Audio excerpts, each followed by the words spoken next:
অন্নপূর্ণা ভান্ডারের ৩,০০০ টাকা পাওয়ার ১২ পাতার ফর্ম জমা নেওয়া শুরু হচ্ছে। তো এই ফর্ম কিভাবে ফিল আপ করবেন, কোন ঘরে কি কি লিখবেন, ফর্ম কোথায় জমা দেবেন, ফর্মের সঙ্গে কি কি কাগজ লাগবে আমরা জানবো এই ভিডিওতে। তো অবশ্যই ভিডিওটিকে প্রথম থেকে শেষ পর্যন্ত দেখবেন এবং ইনফরমেটিভ হয়ে থাকলে লাইক করবেন, শেয়ার করবেন, সেই সঙ্গে আপনার কোনো প্রশ্ন থাকলে অবশ্যই কমেন্টে জানিয়ে দেবেন। তো প্রথমে এই ফর্মটি ডাউনলোড করার জন্য লক্ষ্মীর ভান্ডারের যে অফিসিয়াল ওয়েবসাইট রয়েছে socialsecurity.wb.gov.in, সেটাই বর্তমানে অন্নপূর্ণা ভান্ডারের অফিসিয়াল ওয়েবসাইট হয়ে গেছে। তো এই অফিসিয়াল ওয়েবসাইটের লিঙ্কটি ভিডিওর ডেসক্রিপশন বক্সে থাকবে, আপনারা সেখানে ক্লিক করলে সরাসরি এই অফিসিয়াল ওয়েবসাইটে চলে আসতে পারবেন। এবার এখানে আসার পর দেখতে পাচ্ছেন 3টি ভাষায় ফর্ম দেওয়া হয়েছে, ইংরেজি, বাংলা এবং হিন্দি। তো আমরা বাংলা ফর্মটাকে এখান থেকে ডাউনলোড করে নিচ্ছি এবং ডাউনলোড করার পর এখান থেকে আমরা এটা ওপেন করে নিচ্ছি। তো এইভাবে কিন্তু আপনারা এটাকে ডাউনলোড করতে পারবেন খুব সহজে। এবার এখানে এলে আপনারা দেখতে পারবেন ১২ পাতার এই নতুন অন্নপূর্ণা যোজনার ফর্মটি দেওয়া হয়েছে। এই ফর্মটি আপনাদের ফিল আপ করে আপনাদের বিডিও অফিস বা এসডি অফিস বা গ্রাম পঞ্চায়েত অফিসে জমা করতে হবে। তো এই ১২ পাতার অন্নপূর্ণা ভান্ডারের ফর্ম ফিল আপ কাদের করতে হবে? যারা আগে লক্ষ্মীর ভান্ডারের টাকা পেতেন তাদের ফর্ম ফিল আপ করতে হবে, যারা টাকা পাননি প্রথম যারা টাকা পাবেন তাদেরকেও ফর্ম ফিল আপ করতে হবে, যাদের নাম ডিলিট হয়েছে এসআর থেকে তাদেরকেও ফর্ম ফিল আপ করতে হবে। মোটের ওপর যারা যারা অন্নপূর্ণা ভান্ডারের টাকা পেতে চান প্রত্যেক মহিলাকে কিন্তু এই ১২ পাতার অন্নপূর্ণা ভান্ডারের ফর্মটি নতুন করে ফিল আপ করতে হবে। অন্নপূর্ণা ভান্ডারের ফর্ম যদি আপনি ফিল আপ না করেন তাহলে কিন্তু অন্নপূর্ণা ভান্ডারের ৩,০০০ টাকা আপনি কিন্তু পাবেন না, আপনি লক্ষ্মীর ভান্ডারের টাকায় কিন্তু পাবেন। তো নতুন হোক পুরানো হোক সবাইকে কিন্তু এই অন্নপূর্ণা ভান্ডারের ফর্ম ফিল আপ করতে হবে। তো এই ১২ পাতার ফর্মটি কিভাবে ফিল আপ করবেন, কোন ঘরে কি কি লিখতে হবে এবং কি কি কাগজ লাগবে এবার আমরা দেখে নেব। প্রথমে দেখতে পাচ্ছেন অন্নপূর্ণা যোজনা পারিবারিক তথ্য সংগ্রহের ফর্ম, অর্থাৎ টোটাল পরিবারের ডিটেলস এই ফর্মে দিতে হবে। তো এখানে দেখুন লেখা হয়েছে প্রতিটি বিভাগে টিক অথবা চেক বক্সের বিকল্প এবং নির্দেশাবলী রয়েছে। প্রতিটি চেক বক্স ও ক্ষেত্র পরিষ্কারভাবে চিহ্নিত করা হয়েছে। আবেদনকারী এবং যাচাইকারী কর্মকর্তাদের জন্য প্রয়োজনীয় নির্দেশাবলী প্রদান করা হয়েছে। প্রতিটি বিভাগ পূরণ করা বাধ্যতামূলক, অর্থাৎ সব বিভাগ কিন্তু আপনাকে ফিল আপ করতে হবে। তো আমরা পরপর দেখে নিচ্ছি। প্রথমে দেখতে পাচ্ছেন এখানে বিভাগ এবং বিকল্প ইনপুট আর নির্দেশনা, এইভাবে কিন্তু 3টি করে ঘর করা হয়েছে। তো আপনাদের এই যে বিকল্প ইনপুট এই ঘরগুলোতে কিন্তু আপনাদের টিক দিতে হবে বা লিখতে হবে। আর বাম দিকে আপনাদের বিষয়টা লেখা থাকবে আর ডান দিকে আপনাদের কিভাবে সেটি ফিল আপ করতে হবে সেটা কিন্তু লেখা রয়েছে। তো প্রথমে দেখতে পাচ্ছেন পারিবারিক পরিচয় আপনাদের দেওয়া রয়েছে। ১ নম্বরে পরিবারের প্রধানের নাম অর্থাৎ HOF, হেড অফ দ্য ফ্যামিলির নামটা লিখতে হবে, পুরো নাম লিখতে হবে, ইংরেজি বড় হাতের অক্ষরে কিন্তু এখানে লিখে দিবেন। আধার কার্ডে যে নামটা থাকবে সেই নামটাই কিন্তু ইংরেজি বড় হাতের অক্ষরে এখানে লিখে দিবেন। পরিবারের যিনি প্রধান অর্থাৎ বয়স্ক ব্যক্তি তার নামটা এখানে লিখতে হবে। তারপর তার জন্ম তারিখ, দিন, মাস, বছর অর্থাৎ ডেট, মান্থ, ইয়ার এইভাবে ইংরেজিতে অক্ষরে কিন্তু লিখে দিবেন। অবলিক দিয়ে দিয়ে দিন, মাস, বছরটা এখানে লিখে দিবেন। তারপর পরিবারের প্রধানের HOF লিঙ্গ অর্থাৎ পরিবারের প্রধান পুরুষ না মহিলা না অন্যান্য সেটা এখান থেকে সিলেক্ট করতে হবে। যদি পুরুষ হয়ে থাকে এই ঘরে দিবেন আর মহিলা হয়ে থাকলে এই ঘরে টিক দিয়ে দিবেন। তারপরে পরিবারের প্রধানের অর্থাৎ HOF এর আধার নম্বর ইংরেজিতে কিন্তু এখানে লিখে দিবেন, আধার ১২ সংখ্যার নম্বরটি এখানে লিখে দিবেন। তারপর ৫ নম্বরে রয়েছে ডিজিটাল রেশন কার্ডের পারিবারিক আইডি যদি থাকে, যদি আপনার জানা থাকে পরিবারের আইডি কত সেটা এখানে লিখে দেবেন। যদি নাও জানা থাকে এটা ফাঁকা রাখলেও কোনো কিন্তু অসুবিধা হবে না, যদি জানা থাকে তবে এখানে দিবেন। ৬ নম্বরে পরিবারের সদস্য সংখ্যা, কতজন ফ্যামিলি মেম্বার রয়েছেন সেই পরিবারে সেই সংখ্যা এই ঘরে কিন্তু লিখে দিতে হবে, শুধুমাত্র সংখ্যাটাই এখানে লিখতে হবে। তারপর ঠিকানা অর্থাৎ গ্রাম, পোস্ট অফিস, থানা, তার সঙ্গে জেলা এবং পিনকোড এইভাবে কিন্তু এখানে লিখে দেবেন, ইংরেজি বড় হাতের অক্ষরে লিখে দেবেন। বিশেষত পরিবারের প্রধানের আধার নম্বর সংযুক্ত মোবাইল নম্বর অর্থাৎ হেড অফ দ্য ফ্যামিলির আধার নম্বরের যে মোবাইল নম্বরটি লিঙ্ক রয়েছে সেই মোবাইল নম্বরটি কিন্তু এই ঘরে ইংরেজিতে লিখে দেবেন। তারপর ৯ নম্বরে নাম, জন্ম তারিখ, লিঙ্গ, পরিবারের প্রধানের সঙ্গে সম্পর্ক, আধার নম্বর, পরিবারের সকল সদস্যের ডিটেলস এবার পরপর আপনাকে লিখতে হবে। তো প্রথমে দেখতে পাচ্ছেন পরিবারের প্রধান HOF লেখা রয়েছে এবং পাশে লেখা রয়েছে অন্নপূর্ণা যোজনার জন্য আবেদন করা হচ্ছে। যাদের আবেদন করা হবে অন্নপূর্ণা যোজনার জন্য তাদের পাশে এই যে হ্যাঁ এই বক্সে কিন্তু টিক দিতে হবে। যদি পরিবারের প্রধানের নামে অন্নপূর্ণা যোজনার ফর্ম ফিল আপ করা হয়ে থাকে তাহলে কিন্তু তার পাশের বক্সে টিক দিবেন। আর যদি পরিবারের প্রধানের যদি অন্নপূর্ণা যোজনার ফর্ম ফিল আপ না করেন অন্য কোনো সদস্যের জন্য যদি করেন তাহলে তার নামের পাশে যে বক্সগুলো থাকবে সেই বক্সগুলোতে কিন্তু হ্যাঁতে টিক দিতে হবে। আর পাশাপাশি এখানে আরো লেখা রয়েছে, বলা হয়েছে বয়স ৫ বছরের কম হলে আধার এনে চিহ্নিত করুন, অর্থাৎ আধারের জায়গাতে নট অ্যাপ্লিকেবল বলে কিন্তু লিখতে হবে। তো আমরা লিখে দিচ্ছি প্রথমে HOF, এই ঘরটা কিন্তু ফাঁকাই থাকবে। যদি আবেদন করেন HOF এর, তাহলে এখানে হ্যাঁ ঘরে টিক দিয়ে দেবেন। তারপর পরিবারের আরো যে সমস্ত সদস্য রয়েছে সকল সদস্যের কিন্তু এখানে সমস্ত ডিটেলস গুলো পরপর লিখে দিতে হবে। নাম রয়েছে প্রথমে সদস্য 1, অর্থাৎ প্রথম যে সদস্য হেড অফ দ্য ফ্যামিলি বাদ দিয়ে তার নাম লিখে দিতে হবে ইংরেজি বড় হাতের অক্ষরে, জন্ম তারিখ লিখে দিতে হবে ইংরেজিতে, এবং লিঙ্গ অর্থাৎ পুরুষ না মহিলা না অন্যান্য সেটা কিন্তু লিখতে হবে। এবং হেড অফ দ্য ফ্যামিলি পরিবারের প্রধানের সঙ্গে এই যে প্রথম যে সদস্য সেই সদস্যের কি সম্পর্ক, ছেলে মেয়ে না স্বামী না ছেলের বউ না নাতি নাতনি, এই সম্পর্কটা কিন্তু এখানে লিখতে হবে।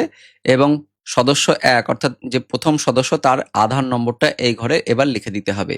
এরকম ভাবে প্রত্যেকটা সদস্যের কিন্তু ডিটেলস লিখতে হবে, অর্থাৎ নাম লিখতে হবে, তারপরে তার জন্ম তারিখ, লিঙ্গ, এবং তারপর পরিবার প্রধানের সঙ্গে কি সম্পর্ক লিখতে হবে, এবং পাশাপাশি আধার নম্বরগুলো লিখতে হবে।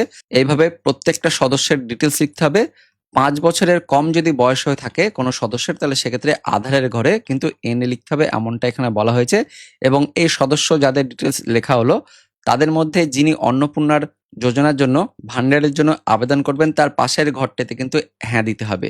তো ছেলের বউ বা মেয়ে এরকম যদি কোনো সদস্য থাকে তাহলে তার পাশের ঘরে কিন্তু হ্যাঁ দিতে হবে। বয়স কিন্তু হতে হবে 25 থেকে 60 বছরের মধ্যে, তবেই তার পাশের ঘরে কিন্তু হ্যাঁতে টিক দিতে হবে। এবং এখানে কিন্তু দেখতে পাচ্ছেন সদস্য সংখ্যা 5 দেয়া রয়েছে। তো পরিবারের সদস্য সংখ্যা যদি 5-এর বেশি হয়ে থাকে তাহলে এই যে পাতাগুলো, অর্থাৎ এই যে দেখতে পাচ্ছেন 2 নম্বর সদস্যের পর থেকে এই 3, 4, 5 এই পাতাটা আরো কিন্তু আপনাদের সদস্য অনুযায়ী জেরক্স করে নিতে হবে। আরো যদি পাতা বেশি লাগে আপনার ক্ষেত্রে তাহলে সেইভাবে কিন্তু আরো পাতা নিয়ে নেবেন। এই পাতাটা আপনাকে কিন্তু বেশি নিতে হবে যদি সদস্য সংখ্যা বেশি থাকে।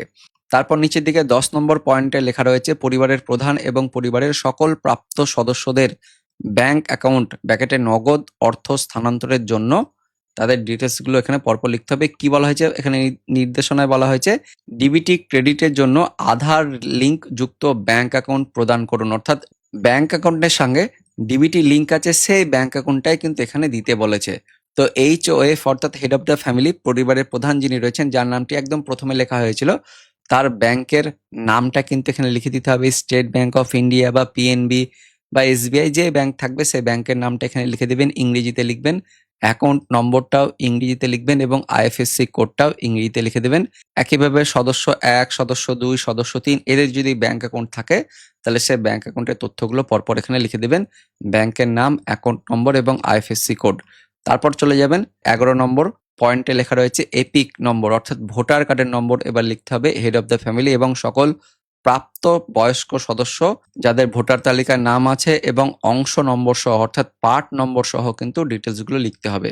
তো কিভাবে লিখতে হবে, প্রথমে হেড অফ দ্য ফ্যামিলি যিনি রয়েছেন পরিবারের যিনি প্রধান তার ভোটার কার্ডের নম্বরটা লিখে দিতে হবে এবং বিধানসভার নাম এবং তার পার্ট নম্বর অর্থাৎ কত নম্বর বুথে তিনি ভোটার সংখ্যাটাও এখানে লিখতে হবে। তো ভোটার কার্ডের নম্বরটা দেখে দেখে লিখে দেবেন। তারপর বিধানসভা আপনার যত নম্বর বিধানসভা সেই বিধানসভার নম্বরটা লিখে দিবেন এবং বিধানসভার নামটাও লিখে দিবেন। তারপর কমা দিয়ে পার্ট নম্বর অর্থাৎ অংশ নম্বর বা বুথের যে নম্বর সেই নম্বরটা কিন্তু এখানে লিখতে হবে। তারপর একইভাবে পরিবারের বাকি সদস্যদের ডিটেলস গুলো দিতে হবে। সদস্য 1, সদস্য 2, 3 অর্থাৎ বাকি যতজন রয়েছেন প্রত্যেকেরই কিন্তু ভোটার কার্ডের নম্বর এবং তাদের বিধানসভার ক্ষেত্র এবং অংশ নম্বরগুলো পরপর কিন্তু লিখে দিতে হবে। যারা প্রাপ্তবয়স্ক তাহলে তাদের ডিটেলস গুলো পরপর লিখে দিবেন। তারপর 12 নম্বর পয়েন্টে রয়েছে অসংরক্ষিত না ইউআর না শিডিউল কাস্ট না শিডিউল ট্রাইব অর্থাৎ কাস্ট কি রয়েছে সেই কাস্টটা কিন্তু এখানে টিক দিতে হবে। SC কাস্ট মানে হচ্ছে শিডিউল কাস্ট, যদি সার্টিফিকেট থাকে তাহলে এখানে টিক দিবেন। জেনারেল যদি হয়ে থাকেন তাহলে আনরিজার্ভড এর ঘরে টিক দিতে হবে এবং তপশিলি উপজাতি অর্থাৎ শিডিউল ট্রাইব যদি হয়ে থাকেন তাহলে এই STর ঘরে টিক দিবেন। তারপর OBC অর্থাৎ অন্যান্য অনগ্রসর শ্রেণীর মধ্যে যদি হয়ে থাকেন তাহলে এই ঘরে টিক দিবেন। তো যার ক্ষেত্রে যেটা প্রযোজ্য সেইভাবে কিন্তু টিক দিবেন এবং সেক্ষেত্রে কিন্তু অবশ্যই আপনার সার্টিফিকেটটা কিন্তু এই ফর্মের সঙ্গে জমা দিতে হবে। এবং বাকি আরো আপনাদের ডিটেলস লাগবে সেটা আপনাদের আমি শেষে বলে দিচ্ছি কোন কোন কাগজ লাগবে এই ফর্মের সঙ্গে। এবং তারপর দেখতে পাচ্ছেন রেশন কার্ড / খাদ্য ভর্তুকি। এবার এই রেশন কার্ডের ডিটেলস গুলো আপনাকে পরপর কিন্তু ফিল আপ করতে হবে। তো 1 নম্বরে রয়েছে আপনার কি ডিজিটাল রেশন কার্ড আছে, যদি হ্যাঁ হয়ে থাকে হ্যাঁ, আর যদি না থাকে তো না। তো প্রত্যেকেরই কিন্তু মোটামুটি রেশন কার্ড রয়েছে, তো হ্যাঁ এর উপরে টিক দিবেন। তারপর 2 নম্বরে যদি হ্যাঁ হয় তবে কার্ডের ধরন উল্লেখ করতে হবে, কোন ধরনের আপনার রেশন কার্ড রয়েছে সেই ধরনটা এখান থেকে টিক দিতে হবে। যার ক্ষেত্রে যেটা প্রযোজ্য সেভাবে কিন্তু টিক দিবেন। এখানে RKSY 1, RKSY 2 ও রয়েছে এবং পাশাপাশি ভর্তুকিহীন রেশন কার্ড যাদের রয়েছে তারাও কিন্তু এখানে টিক দিতে পারবেন। তারপর ৩ নম্বরে দেখতে পাচ্ছেন পরিবারটি রেশন দোকান থেকে মাসিক রেশন তুলছে কিনা সেটা আপনাকে কিন্তু এখানে টিক দিতে হবে। তো যারা রেশন কার্ড থাকলে অবশ্যই রেশন কার্ড পান অনেকেই, আবার অনেকে কিন্তু নেয়ও না। তো যার ক্ষেত্রে যেটা প্রযোজ্য সেটা দিয়ে দিবেন। তারপর সম্পদ, আপনার কি সম্পত্তি রয়েছে সেই ডিটেলস গুলো কিন্তু এখানে পরপর লিখতে হবে এবং যেটা আপনার সঠিক তার পাশের ঘরে কিন্তু টিক দিতে হবে। তো বাড়ির ধরন, আপনার বাড়িতে কি ৩ বা তার বেশি পাকা ঘর রয়েছে? যদি হ্যাঁ হয় তাহলে হ্যাঁ দিবেন, যদি না হয় তো না দিবেন। তারপর পারিবারিক জমির মালিকানা, আপনার যদি জমি থাকে সেই জমির ডিটেলস কিন্তু এখানে দিতে হবে। তো যদি থাকে তাহলে হ্যাঁ এর ঘরে দিবেন, আর যদি না থাকে তাহলে না এর ঘরে দিবেন। আর যদি জমি থেকে থাকে তাহলে অবশ্যই জমির দলিল, তার সঙ্গে ROR অর্থাৎ পর্চা, এই কাগজগুলো কিন্তু আপনাকে কিন্তু জেরক্স দিতে হবে এবং হালনাগাদের তারিখ সহ সর্বশেষ যেটা রেকর্ড সেই রেকর্ডের কিন্তু জেরক্স দিতে হবে এই ফর্মের সঙ্গে। তারপরে দেখতে পাচ্ছেন ৩ নম্বর পয়েন্টে আমরা চলে এসেছি। তো এখানে দেখুন লেখা রয়েছে পরিবারের সকল সদস্যের মোট জমির পরিমাণ শতকে, অর্থাৎ যতজন সদস্য রয়েছে সব সদস্যের একত্রিত করে মোট যে জমি সেই জমির পরিমাণটা কিন্তু এখানে শতকের হিসেবে লিখতে হবে। যত শতক হবে সে শতকে কিন্তু লিখে দিবেন ১০, ১৫, ২০, ২৫, যত শতক থাকবে টোটাল কিন্তু শতকটা এখানে লিখতে হবে এবং রেজিস্ট্রেশন নথি, সর্বশেষ ROR জমির নথি সবকিছু কাগজ যদি থাকে সেই কাগজগুলো কিন্তু এই ফর্মের সঙ্গে আপনাকে জেরক্স দিতে হবে। তারপর যানবাহন আপনার আছে কিনা সেটা কিন্তু ডিটেলস এখানে চেয়েছে। আপনি অথবা পরিবারের কোনো সদস্য কি অবাণিজ্যিক মোটর চালিত ৪ চাকার গাড়ি আছে? অর্থাৎ আপনার ৪ চাকা আছে কিনা সেটা এখানে কিন্তু জানতে চেয়েছে। যদি থাকে তাহলে হ্যাঁ দিবেন, যদি না থাকে তাহলে না দিবেন। আর যদি হ্যাঁ হয় তাহলে গাড়ির সংখ্যা কত সেটা লিখতে হবে এবং রেজিস্ট্রেশন নম্বর, গাড়ির নম্বরটা এখানে লিখতে হবে। তো কোন গাড়ি এখানে বলা হচ্ছে যে গাড়ি, জিপ, ট্রাক্টর অন্তর্ভুক্ত করুন। যদি হ্যাঁ হয় তাহলে মডেল নম্বরটা দিতে হবে, অর্থাৎ ট্রাক্টর যদি থাকে সেটা কিন্তু আপনাকে এখানে ডিটেলসটা কিন্তু দিতে হবে। তারপর ৫ নম্বর পারিবারিক সদস্যদের স্বাস্থ্য বীমা, হেলথ ইন্স্যুরেন্স আছে কিনা সেটা এখানে আপনাকে ডিটেলস দিতে হবে। যদি প্রথমে না হয়ে থাকে তাহলে না দেবেন, আর যদি হ্যাঁ হয় তাহলে হ্যাঁ এর উপরে দিবেন এবং তারপর যদি হ্যাঁ হয় তবে সরকারি বা বেসরকারি বীমার অঙ্ক এবং প্রিমিয়ামের বিবরণ সহ কিন্তু উল্লেখ করতে হবে। তো এইগুলো কিন্তু বেশিরভাগই যদি আপনি দিয়ে থাকেন তাহলে কিন্তু আপনি এই অন্নপূর্ণা ভান্ডারের টাকা কিন্তু পাবেন না। আর যদি আপনার ক্ষেত্রে প্রযোজ্য যদি হয় তাহলে অবশ্যই কিন্তু দিতে হবে। সেক্ষেত্রে কিন্তু আপনি যদি না দিয়ে থাকেন পরবর্তীকালে অসুবিধা হতে পারে। তো যার ক্ষেত্রে যেটা প্রযোজ্য সেটা কিন্তু অবশ্যই আপনাকে ফিল আপ করতে হবে। হেড অফ দ্য ফ্যামিলি, পরিবারের যিনি প্রধান তার ডিটেলস এখানে দিতে হবে। পাশাপাশি পরিবারের বাকি সদস্যের যদি ডিটেলস থাকে এইভাবে কিন্তু পরপর ডিটেলসগুলো পরপর কিন্তু আপনাকে দিয়ে দিতে হবে। তারপর আয়, অর্থাৎ আপনাদের পরিবারের কিভাবে ইনকাম করেন, কি তাদের পেশা রয়েছে, কি কাজ করেন সেটা কিন্তু এবার দিতে হবে। তো ১ নম্বরে রয়েছে কোনো সদস্য কি আয়কর বা পেশাগত কর প্রদান কি করেন? অর্থাৎ ট্যাক্স কি দেন সেটা এখানে লিখতে হবে। যদি হ্যাঁ হয় তাহলে হ্যাঁ, আর যদি না হয় তাহলে না দিলেন। তারপর ২ নম্বরে পরিবারের সদস্যদের প্যান কার্ড যদি থাকে তার ডিটেলস কিন্তু দিতে হবে। যদি হ্যাঁ হয় তাহলে তার প্যান নম্বরটা কিন্তু উল্লেখ করতে হবে, আর যদি না হয় তাহলে প্যান নম্বরটা উল্লেখ করার দরকার নেই। তো এখন বেশিরভাগই কিন্তু প্যান কার্ড রয়েছে, প্রত্যেকেরই প্যান কার্ড রয়েছে। তাই হেড অফ দ্য ফ্যামিলি অর্থাৎ পরিবারের যিনি প্রধান তার দিয়ে শুরু হবে। প্রথমে হেড অফ দ্য ফ্যামিলির প্যান কার্ড অনুযায়ী নামটা কিন্তু এখানে লিখে দিতে হবে এবং প্যান কার্ডের নম্বরটা এখানে দিয়ে দিবেন। পরিবারের বাকি যাদের সদস্য প্যান কার্ড রয়েছে সেই সদস্যরও একইভাবে নাম এবং তাদের প্যান কার্ডের নম্বরগুলো পরপর কিন্তু লিখে দিতে হবে যদি প্যান কার্ড থাকে। তারপরে চলে আসছি ৩ নম্বর পয়েন্টে, কর্মসংস্থানের ধরন অর্থাৎ কি ধরনের কাজ করেন সে ধরনটা কিন্তু এখানে লিখতে হবে। সবচেয়ে উপযুক্ত ঘরের টিক চিহ্ন দিতে হবে। যদি থাকে তাহলে প্রয়োজনীয় নথি অথবা স্বঘোষণা জমা দিতে হবে। তো পরিবারের প্রধান কি কাজ করেন সেটা এখানে লিখতে হবে। সরকারি ক্ষেত্রে অর্থাৎ সরকারি চাকরি করে থাকলে এই ঘরটায় টিক দিতে হবে, বেসরকারি চাকরি করে থাকলে এই ঘরটায় টিক দিতে হবে এবং সংগঠিত ক্ষেত্রে স্বনিযুক্তি উদ্যোক্তা ব্যবসায়ী হলে, মালিক হলে তার ক্ষেত্রে সেটা দিতে হবে। তো যার ক্ষেত্রে যেটা প্রযোজ্য সেটা কিন্তু দিতে হবে। আর সরকারি যদি আপনি চাকরি পেয়ে থাকেন তাহলে কিন্তু আপনি অন্নপূর্ণা ভান্ডারের টাকা কিন্তু পাবেন না। তো সাবধানে কিন্তু এখানে ফিল আপ করতে হবে। যদি পার্ট টাইম হয়ে থাকে পার্ট টাইমে ঘরে টিক দিবেন।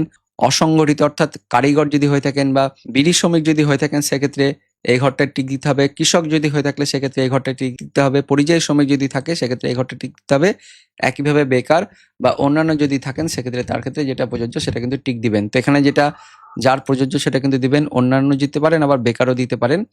তারপর হেড অফ দ্য ফ্যামিলি হলো অর্থাৎ বয়স্ক যিনি তার ডিটেলসটা দিলেন। তারপর পরিবারের বাকি যারা সদস্য রয়েছেন প্রত্যেকে কিন্তু কি কাজ করেন, কি ধরনের কাজ করেন সেই ধরনটা কিন্তু এখান থেকে সিলেক্ট করতে হবে। তো এখান থেকে আমি অন্যান্য গুলো করে দিচ্ছি, বাকিদেরগুলো অন্যান্য করে দিচ্ছি এবং আপনাদের কিন্তু সাবধানে এগুলো ফিল আপ করতে হবে। তারপর আমরা চলে আসছি নিচের দিকে চলে এসেছে এখানে 4 নম্বর পয়েন্টে পরিবারের শিক্ষিত প্রাপ্তবয়স্ক সদস্যদের সংখ্যা এবং অশিক্ষিত প্রাপ্তবয়স্ক সদস্যদের সংখ্যা কিন্তু এখানে দিতে হবে। পড়াশোনা জানে কিনা সেটা কিন্তু এখানে দিতে হবে। তো মোট শিক্ষিত প্রাপ্তবয়স্ক সদস্যদের সংখ্যা এখানে লিখে দিবেন। পরিবারের যতজন সদস্য পড়াশোনা জানে তার সংখ্যাটা কিন্তু এখানে লিখে দিলেন এবং অশিক্ষিত যদি কেউ থাকে তার সংখ্যাটা কিন্তু এখানে কিন্তু লিখে দেবেন। তো যার ক্ষেত্রে যেটা প্রযোজ্য সেভাবে কিন্তু লিখে দেবেন। এখানে বলা হয়েছে পরিবারের সকল শিক্ষিত প্রাপ্তবয়স্ক সদস্যের সর্বোচ্চ শিক্ষাগত যোগ্যতা সেটা কিন্তু এখানে লিখতে হবে। তো এবার পরের লাইনে দেখতে পাচ্ছেন পরিবারের প্রধান শিক্ষিত না অশিক্ষিত সেটা এখানে লিখতে হবে। তো আমার ক্ষেত্রে যেটা প্রযোজ্য অশিক্ষিত লিখে দিচ্ছি। সদস্য 1 নম্বর যিনি সদস্য যারা 1 নম্বরের নাম লিখা হয়েছিল তিনি শিক্ষিত কিনা সেটা এখানে লিখতে হবে। তো তিনি কিন্তু শিক্ষিত, আমি শিক্ষিতই করে দিচ্ছি। তো আপনার ক্ষেত্রে যেটা প্রযোজ্য সেভাবে কিন্তু আপনি এখান থেকে করে দিবেন। শিক্ষিত না অশিক্ষিত সেটা এখানে কিন্তু লিখতে হবে এবং পাশাপাশি যদি শিক্ষিত যদি করে থাকেন তাহলে সর্বোচ্চ শিক্ষাগত যোগ্যতা কি, মাধ্যমিক পাস না উচ্চ মাধ্যমিক বা কলেজ সেটা কিন্তু এখানে লিখে দিতে। তো আমি এখান থেকে মাধ্যমিক করে দিচ্ছি এমপি অর্থাৎ মাধ্যমিক পাস। তো যার ক্ষেত্রে যেটা প্রযোজ্য সেভাবে কিন্তু লিখে দিবেন। তারপর আমি নিচের দিকে চলে যাচ্ছি 5 নম্বর পয়েন্টে কোনো সদস্য কি কোনো সাংবিধানিক পদ, মন্ত্রী, সাংসদ, বিধায়ক, পৌরস্থানীয় সংস্থা, পঞ্চায়েত সংস্থার প্রাক্তন বর্তমান ধারক কিনা, কোনো পদে আছেন কিনা সেটা কিন্তু এখানে জানতে চাইছে। যদি হ্যাঁ হয় তাহলে হ্যাঁ দেবেন, যদি না হয় তো না দেবেন। এবং যদি কোনো পদে থাকে, যদি হ্যাঁ এর উপরে টিক দিয়ে যদি পদে যদি থাকে তাহলে তার সদস্য নম্বরটা কিন্তু এখানে লিখতে হবে এবং প্রয়োজনীয় কিন্তু ডকুমেন্টটা দিতে হবে। তো ম্যাক্সিমাম কিন্তু এখানে কিন্তু নাই হবে, কারণ বেশিরভাগই কিন্তু না থাকবে। আর যাদের ক্ষেত্রে হ্যাঁ হবে তারা কিন্তু দিয়ে দিবেন। তারপর 6 নম্বরে কোনো সদস্য কি সরকারি পেনশন পান কিনা সেটা এখানে কিন্তু সিলেক্ট করতে হবে। তো যার ক্ষেত্রে যেটা প্রযোজ্য করবেন এটা কিন্তু অবশ্যই না হবে। যদি আপনি পেনশন পেয়ে থাকেন তাহলে কিন্তু আপনি অন্নপূর্ণা ভান্ডারের টাকা কিন্তু পাবেন না। কোনো সদস্য কি জিএসটি দিচ্ছেন কিনা সেটা কিন্তু এখানে করতে হবে, আপনাকে এখানে কিন্তু না করতে হবে। পরিবারের মোট বার্ষিক আয় সেটা কিন্তু এখানে লিখতে হবে। তো এটা কিন্তু আপনার ক্ষেত্রে যেটা প্রযোজ্য সেটা কিন্তু লিখে দিবেন। 60,000 হোক 70,000 হোক বাৎসরিক আয় মানে বছরে মোট কত আয় হয় সেটা কিন্তু এখান থেকে আপনাকে লিখতে হবে। তারপর দেখতে পাচ্ছেন অন্যান্য পরিচয় নথি সিএ তে আবেদন করেছেন কিনা সেটা এখানে দিতে হবে। তো পরিবারের প্রধানের ক্ষেত্রে সিএ তে আবেদন করেছেন কিনা তার ডিটেলস কিন্তু দিতে হবে। তো যদি আপনাদের প্রযোজ্য যদি না হয় অর্থাৎ ভোটার লিস্টে যদি নাম থাকে ডিলিট যদি না হয় তাহলে সেক্ষেত্রে প্রযোজ্য নয় হবে। আর যদি ভোটার লিস্ট থেকে যদি নাম এসআইআর এ যদি ডিলিট হয়ে যায় সেক্ষেত্রে যদি আপনি সিএ তে আবেদন করে থাকেন তাহলে আপনি এখানে করবেন আবেদন করা হয়েছে। যদি হ্যাঁ হয় তাহলে তার আবেদনের নম্বরটা দিতে হবে। আর সিএ সার্টিফিকেট যদি ইতিমধ্যে পেয়ে গিয়ে থাকেন তাহলে ইস্যু করা হয়েছে এবং যদি হ্যাঁ হয় তাহলে সার্টিফিকেট নম্বরটা লিখতে হবে। একইভাবে সদস্যদের ডিটেলসও দিতে হবে এবং পাশাপাশি যদি ট্রাইব্যুনালের ক্ষেত্রে যদি হয় তাহলে সেই ডিটেলসটা কিন্তু আপনাদের পরে দেখাচ্ছি আমি। আপাতত এটা যে সিএ তে যদি আবেদন করে থাকেন তার ডিটেলসটা কিন্তু দিতে হবে। তো ম্যাক্সিমাম কিন্তু এখানে মুসলিমদের ক্ষেত্রে এটা হচ্ছে প্রযোজ্য নয় কিন্তু হবে, কারণ মুসলিমরা কিন্তু সিএ তে আবেদন করতে পারবেন না।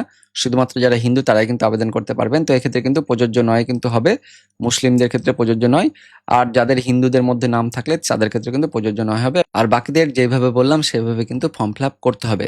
তারপর দেখতে পাচ্ছেন 2 নম্বরে আমরা চলে এসেছি অন্যান্য কিষাণ ক্রেডিট কার্ড অর্থাৎ কিষাণ ক্রেডিট কার্ড রয়েছে কিনা বা আর্টিসিয়ান কার্ড রয়েছে কিনা বা মৎস্যজীবী ক্রেডিট কার্ড রয়েছে কিনা, শিক্ষার্থী ক্রেডিট কার্ড হয়েছে কিনা সেটা কিন্তু এখানে দিতে হবে। তো পরিবারের প্রধানের যিনি রয়েছেন তিনি যদি কোনো কার্ড যদি থাকে সেই কার্ডের নম্বর দিতে হবে এবং কার্ডের সংখ্যা কটা কার্ড রয়েছে, 1টা 2টো না 3টে সেই সংখ্যাটা লিখতে হবে এবং যে তারিখে ইস্যু করা হয়েছে সেই তারিখটা লিখতে হবে।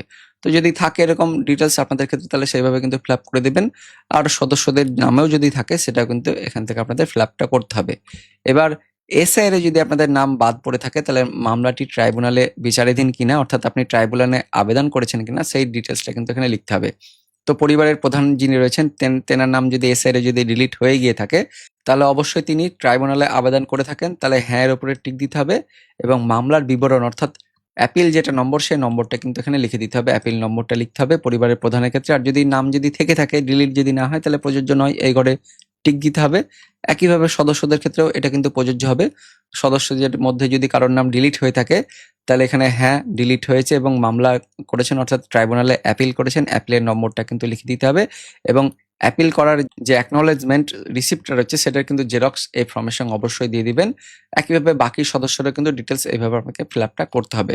তারপর সামাজিক মর্যাদা এবং নির্ভরশীল ব্যক্তিগণ, এখানে আপনাদের বিদ্যালয়ে অধ্যয়নরত পরিবারের সকল শিশুর বিবরণ কিন্তু দিতে হবে। অর্থাৎ স্কুলে যদি পড়াশোনা করে কোনো আপনাদের বাচ্চা কাচ্চা তাহলে তাদের ডিটেলস গুলো কিন্তু দিতে হবে।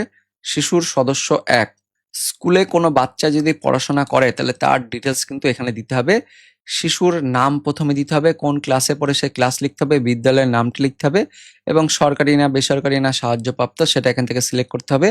এবং পাশাপাশি এখানে বলা হচ্ছে বিদ্যালয়ের ধরন অন্যান্য নির্বাচন করলে অনুগ্রহ করে বিস্তারিত উল্লেখ করুন, যেমন ওপেন স্কুলিং না হোম স্কুলিং সেটা কিন্তু আপনি লিখতে হবে। অর্থাৎ অন্যান্য যদি করে থাকেন তাহলে সেই স্কুলের কিন্তু ধরনটা এখানে আপনাকে দিতে হবে। তো যটা আপনাদের বাচ্চা থাকবে এবং তারা যদি স্কুলে যদি পড়াশোনা করে থাকে তাহলে তাদের কিন্তু ডিটেলস পরপর আপনাকে লিখতে হবে। বাচ্চা কাচ্চা যদি বেশি হয় তাহলে সেভাবে আপনাদের এই ফর্মটা কিন্তু আরো জেরক্স করতে হবে। এবং তারপর 2 নম্বরে শিশুদের টিকাকরণের বর্তমান অবস্থা, অর্থাৎ আপনাদের টিকা দেওয়া হচ্ছে কিনা বাচ্চাদের সেই ডিটেলসটা কিন্তু এখানে দিতে হবে। হ্যাঁ, টিকাকরণ শুরু হয়েছে বা সম্পূর্ণ হয়েছে এটা কিন্তু সিলেক্ট করতে হবে। আর টিকাকরণ যদি না হয়ে থাকে তাহলে না এর উপরে দিবেন। এই যে কটা শিশু এখানে লিখবেন সেই শিশুদেরই কিন্তু এই টিকাকরণের এই অপশনগুলো কিন্তু সিলেক্ট করতে হবে। যদি হ্যাঁ হয় তাহলে টিকাকরণ কার্ড আইডি, যদি না হয় তাহলে শেষ টিকা নেওয়ার তারিখ আর টিকা না নেওয়ার কারণটা কিন্তু এখানে লিখতে হবে। তো যদি হ্যাঁ এর উপরে যদি টিক দেন তাহলে অবশ্যই কিন্তু ওই যে পোলিও কার্ড থাকে সেই পোলিও কার্ডের কিন্তু জেরক্সটাও আপনাকে কিন্তু এখানে দিতে হবে এই ফর্মের সঙ্গে। তারপর 6 যেটা লেখা রয়েছে সরকারি প্রকল্পের আওতায় সুবিধা, আপনি কি কোনো সরকারি প্রকল্পের সুবিধা অর্থাৎ ডিবিটির মাধ্যমে কি পাচ্ছেন? পরিবারের প্রধানের ক্ষেত্রে যদি হ্যাঁ হয়ে থাকে তাহলে হ্যাঁ দিবেন, যদি না হয়ে গিয়ে তাহলে না দিবেন। এবং কোন প্রকল্পের টাকা পরিবারের প্রধান পাচ্ছেন সেই প্রকল্পের নামটা কিন্তু লিখতে হবে, যেমন তপশিল বন্ধু বা জয় জওহার বা মানবিক ভাতা বা প্রতিবন্ধী ভাতা বা বয়স্ক ভাতা, বার্ধক্য ভাতা, বিধবা ভাতা, যেটাই পাবে তার নামটা কিন্তু এই ঘরগুলোতে লিখে দিতে হবে। যটা পান একটা বা দুটো যা যা পাবেন সেই প্রকল্পের নামগুলো এখানে লিখে দিতে হবে। তারপর বাকি সদস্যরাও যদি কোনো ডিবিটির মাধ্যমে টাকা পেয়ে থাকেন তার ডিটেলসটা দিতে হবে। তো সদস্য 1 হ্যাঁ হবে, এবং যদি পেয়ে থাকেন আগে যদি লক্ষ্মীর ভান্ডার টাকা পেয়ে যদি থাকেন তাহলে এখানে লিখে দেবেন লক্ষ্মীর ভান্ডার প্রকল্প। এইভাবে সদস্য 2, 3, 4, 5 এভাবে তাদের ডিটেলসটাও কিন্তু আপনাদের লিখতে হবে। তারপর 2 বাদ দেওয়া হলে কারণ অফিসার কর্তৃক পূরণীয়, অর্থাৎ কোনো সরকারি প্রকল্প থেকে যদি বাদ যান তো সেক্ষেত্রে কেন আপনার নামটি বাদ গেছে সেই কারণটা কিন্তু এখানে লিখতে বলা হয়েছে। তো আপনার ক্ষেত্রে যদি না হয় তাহলে সেক্ষেত্রে এনে লিখে দেবেন এই ঘরটাতে। তারপর এখানে এই যে শেষের দিকে কিন্তু আপনাকে একটা ডিক্লারেশন দিতে হবে, অর্থাৎ সম্মতি দিতে হবে এবং আপনি ঘোষণা যে করছেন যে আমি এই মর্মে ঘোষণা করছি যে ওপরে প্রদত্ত তথ্য আমার জ্ঞান ও বিশ্বাস অনুযায়ী সত্য এবং প্রযোজ্য ক্ষেত্রে আমি সকল সহায়ক নথি প্রদান করেছি এবং ওপরে উল্লেখিত কোনো মানদণ্ড বাদ দিইনি। আমি অবগত যে আমার প্রদত্ত কোনো তথ্য মিথ্যা প্রমাণিত হলে আমার সামাজিক সুরক্ষা সংক্রান্ত সুবিধাসমূহ বন্ধ হয়ে যেতে পারে। তারপর এখানে সম্মতের ওপরে টিক দিতে হবে এবং তারপর আবেদনকারীর এখানে কিন্তু সই করতে হবে। তো এই পরিবারের মধ্যে যে কজন মহিলা অন্নপূর্ণা ভান্ডারের জন্য আবেদন করবেন সেই মহিলাদের কিন্তু প্রত্যেকে এখানে কিন্তু সিগনেচার করতে হবে। তো পরিবার বলতে এখানে কি সেটা কিন্তু বলা হয়েছে। পরিবার বলতে এমন একদল ব্যক্তি বোঝায় যারা সাধারণত একসঙ্গে বসবাস করেন এবং একই রান্নাঘর থেকে খাবার সংগ্রহ করেন, অর্থাৎ একসঙ্গে থাকবেন এবং একটাই রান্নাঘর থাকবে যাদের, তারা কিন্তু একটা পরিবার হবে।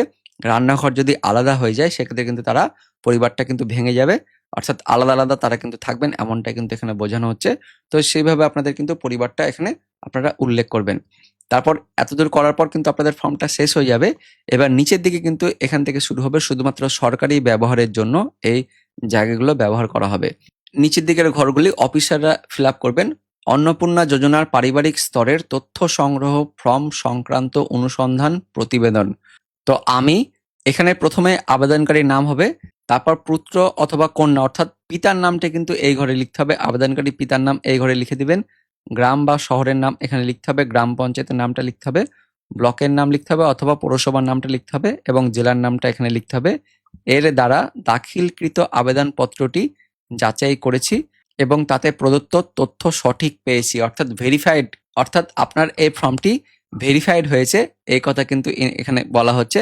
আর নিচের দিকে অপশনটা দেওয়া রয়েছে আবেদনকারীর দ্বারা প্রদত্ত নিম্নলিখিত তথ্যসমূহ সঠিক নয় বলে প্রতীয়মান হয়েছে, অনুগ্রহ করে সংশ্লিষ্ট ধারা ও বিষয় উল্লেখ করতে হবে। অর্থাৎ কেন এই ফর্মটি বাতিল করা হচ্ছে তখন কিন্তু এখানে সেই অফিসার কিন্তু এখানে সেই কমেন্টটা করে দেবে এবং এখানে কিন্তু বলা হচ্ছে অতএব আমি আবেদনপত্রটি গ্রহণ অথবা প্রত্যাখ্যান করার সুপারিশ করছি। তো অ্যাপ্রুভড হলে এই ঘরে কিন্তু টিক দিবেন, আর যদি রিজেক্ট যদি করেন তাহলে কিন্তু এই ঘরে টিক দিবেন, দিয়ে এখানে তারিখ এবং স্থান উল্লেখ করবেন। তারপর যিনি অফিসার থাকবেন সেই অফিসার কিন্তু এখানে সই হবে এবং তার নাম হবে এবং পদবি হবে। তো এইভাবে কিন্তু শেষের দিকে অফিস থেকে এই জায়গাটি ফিল আপ করা হবে।